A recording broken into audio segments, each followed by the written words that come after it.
So के तपाईलाई थाहा छ हाम्रो एप्लिकेसनको रेस्पोन्स आउन किन ढिला हुन्छ भनेर?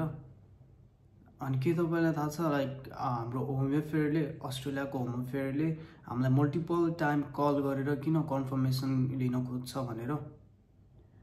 सो त्यो कुराहरू चाहिँ केही कमन मिस्टेकहरूले गरेर चाहिँ हुने गर्दछ। सो आजको भिडियोमा चाहिँ म 5 वटा ती कमन मिस्टेक्सहरू हामीले भिजा प्रोसेसिङ गर्दा सुरुदेखि गर्दा र भिजा एप्लिकेसन हाल्नु जेलसम्मको त्यो मिस्टेक्सहरू चाहिँ यो भिडियोमा कभर गर्न गइरहेछु है।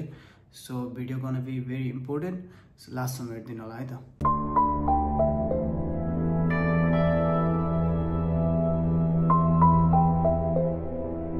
सो हेलो है, म चाहिँ अभिक मुसाको and welcome back to miss vlog च्यानलमा स्वागत छ।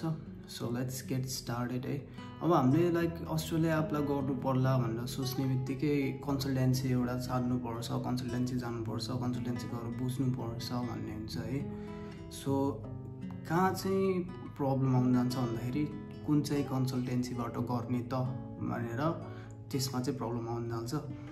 सो नजिकैको कन्सल्टेन्सीबाट गर्नुभन्दा पनि एउटा एडभाइस चाहिँ के भन्दाखेरि आफ्नो नजिकै अफभन्दा 2-3 किलोमिटर टाढा, अलिकति टाढा होइन, जतिवटा कन्सल्टेन्सी छ 3-4 वटामा कन्सल्टेन्सीहरूमा बुझेर के छ अस्ट्रेलियाको प्रोसेसिङमा के गर्नुपर्छ होइन, कलेजहरू कुन छ हजुरको कन्सल्टेन्सीको चाहिँ डाइरेक्ट एफिलिएट हुनुपर्छ क्या। कलेज चाहिँ एफिलिएट भन्नाले लिङ्क भएको हुनुपर्छ।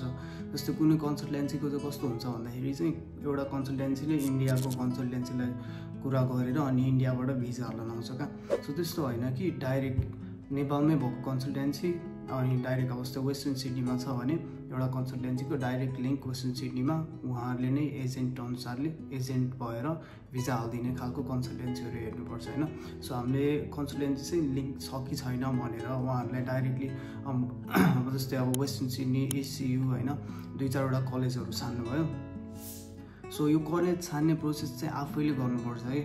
कुन कलेज गर्ने, कोर्सहरू के छ भनेर चाहिँ उहाँहरूले सल्लाह दिनुहुन्छ। यो छ कोर्सहरू अनि त्यसपछि यति पैसा पर्छ अनि त्यसमा चाहिँ आफूले कुन अफोर्ड गर्न सक्छ, के गर्न सक्छ छान्ने चाहिँ आफूले हो।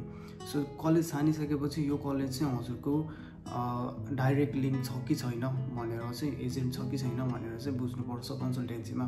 यदि छैन भने चाहिँ सो आई प्रिफर म चाहिँ के एडभाइस गर्छु भन्दाखेरि go for another consultancy which have direct link है। सो अनि त्यसपछि अब कन्सल्टेन्सीमा पनि अब सुरुमै गएर कलेज छान्ने त होइन नि त, आफ्नो इङ्ग्लिस रिक्वायरमेन्ट त चाहियो, आइएल्स पिटीहरू गर्नु पऱ्यो होइन।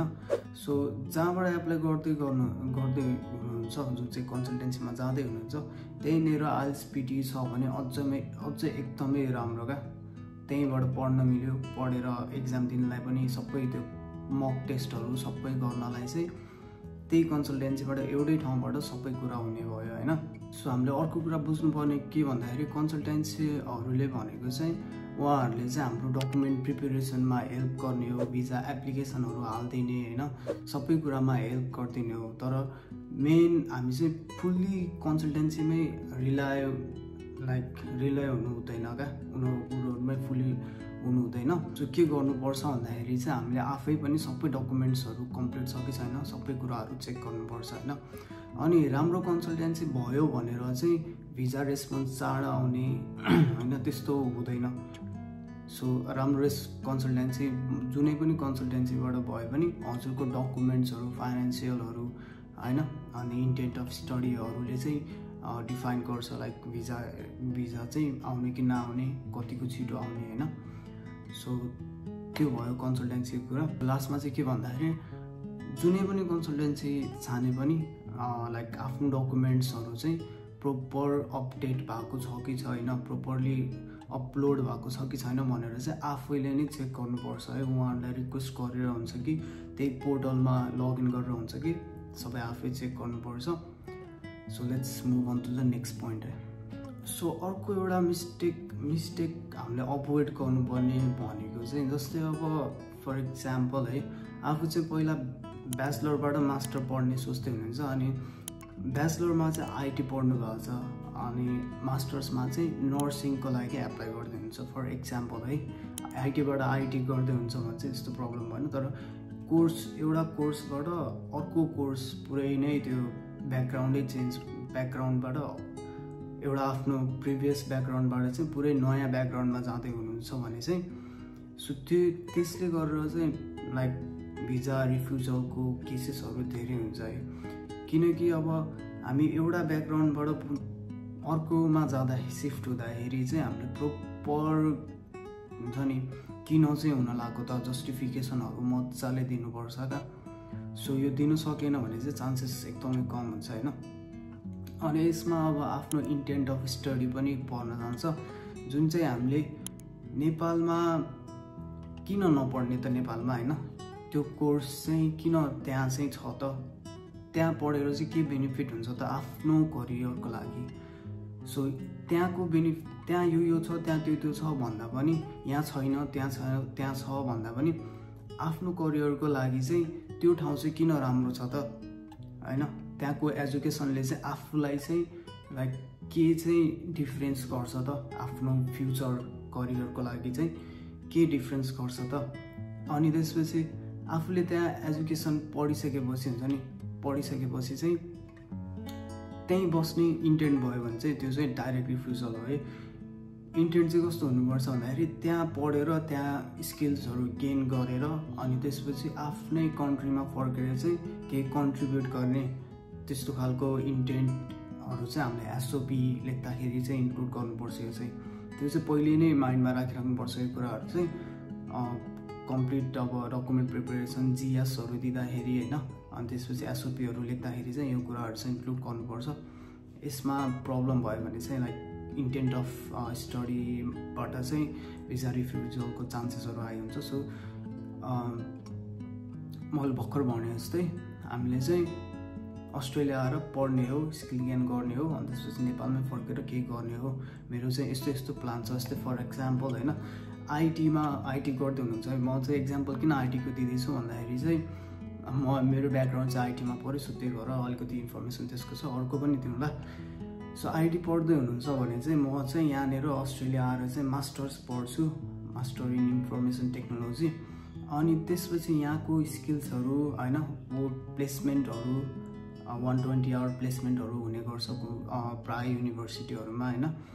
सो त्यो प्लेसमेन्टहरू गरिसकेपछि चाहिँ त्यो जति पनि स्किल्सहरू मैले सिकेको छु त्यो चाहिँ नेपालमै फर्केर यहाँनिर चाहिँ केही नयाँ बनाउने। जस्तै अब एजुकेसनल एपहरू हुनसक्यो। जस्तै हाम्रो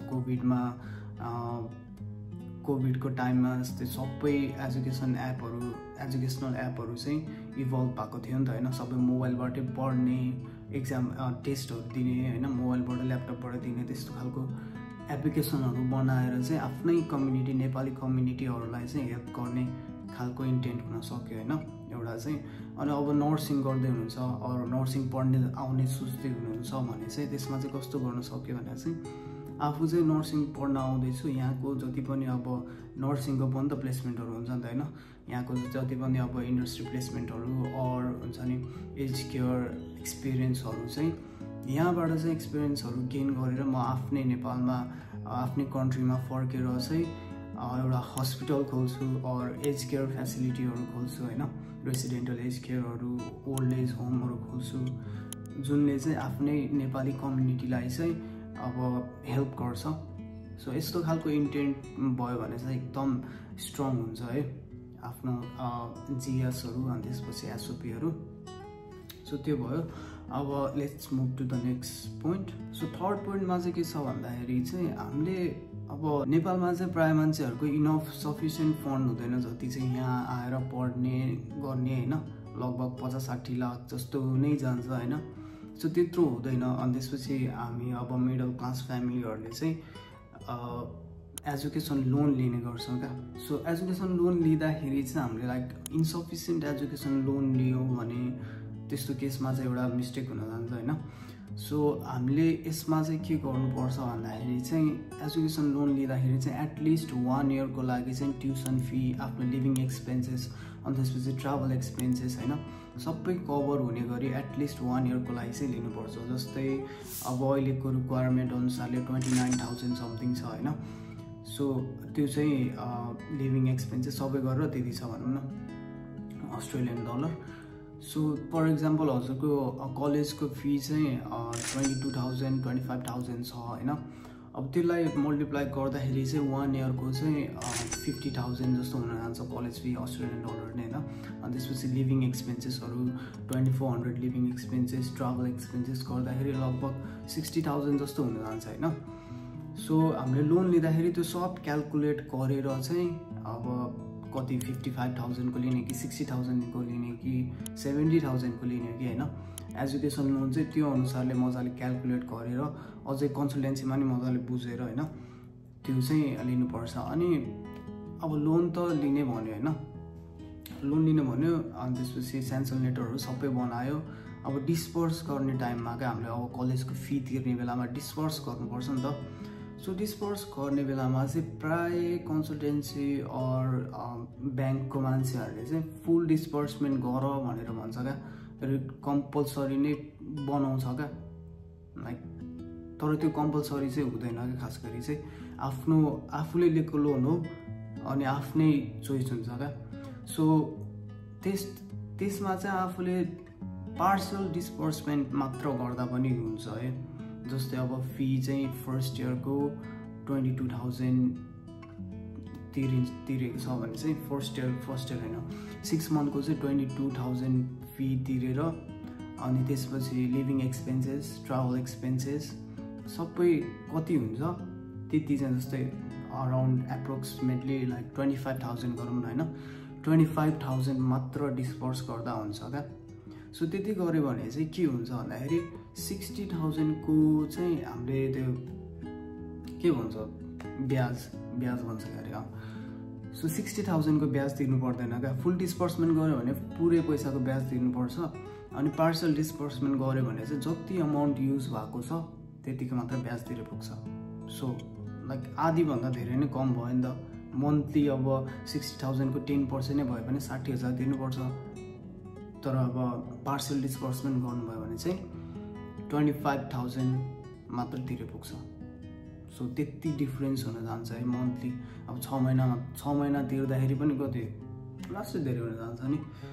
सो त्यही भएर चाहिँ गो फर पार्सल डिस्पर्समेन्ट जुन चाहिँ कम्प्लिटली एक्सेप्ट गर्छ अस्ट्रेलियन युनिभर्सिटिज। अनि त्यसपछि अस्ट्रेलियन अब होम अफेयरले पनि एक्सेप्ट गर्छ। तर आफ्नो सेन्सन लेटरमा चाहिँ यति चाहिँ लोन लिएको छ है, 60,000 चाहिँ लोन लिएको छ अनि चाहिने बेलामा फेरि डिस्पर्स गर्न मिल्छ भनेर चाहिँ हुनु पर्यो है। सो त्यो भयो अर्को कुरा। So let's move to the next point. So अर्को पोइन्ट भनेको चाहिँ हामीले अब हाम्रो स्पोन्सरहरू देखाइन्छ नि त होइन। जस्तै फादर मदर होइन, बिग ब्रदर बिग सिस्टर अनि त्यसपछि अरूको देखाउन सक्नुहुन्छ ल्यान्ड लिज रेन्टहरू। सो यो स्पोन्सरहरू देखाउँदाखेरि चाहिँ के हुन्छ भन्दाखेरि चाहिँ उहाँहरूको प्रोपर डकुमेन्टहरू छैन भने चाहिँ त्यो चाहिँ काइन्ड अफ लाइक प्रब्लम हुन जान्छ। आफ्नो भिजा एप्लिकेसन डिले हुन जान्छ होइन। उहाँ उता होम अफेयरबाट कलेजबाट चाहिँ त्यो रिक्वेस्ट गर्न सक्छ। पछि रिक्वेस्ट गरेको प्रोसेसिङ टाइम चाहिँ ढिला हुन जान्छ भनौँ न। सो त्यसको लागि चाहिँ आफूले चाहिँ सबै कुराहरू ट्याक्स क्लियरेन्सदेखि लिएर होइन इम्प्लोइमेन्ट लेटर पे स्लिपहरू अनि त्यसपछि अब बिजनेस हो भने अडिट रिपोर्टहरू ल्यान्ड रेन्टहरू छ भने चाहिँ त्यसको पनि ट्याक्स क्लियरेन्सहरू होइन एग्रिमेन्टहरू सबै कुरा चाहिँ हामीले चाहिँ पहिल्यैदेखि प्रिपेयर गरेर राख्नु पर्यो।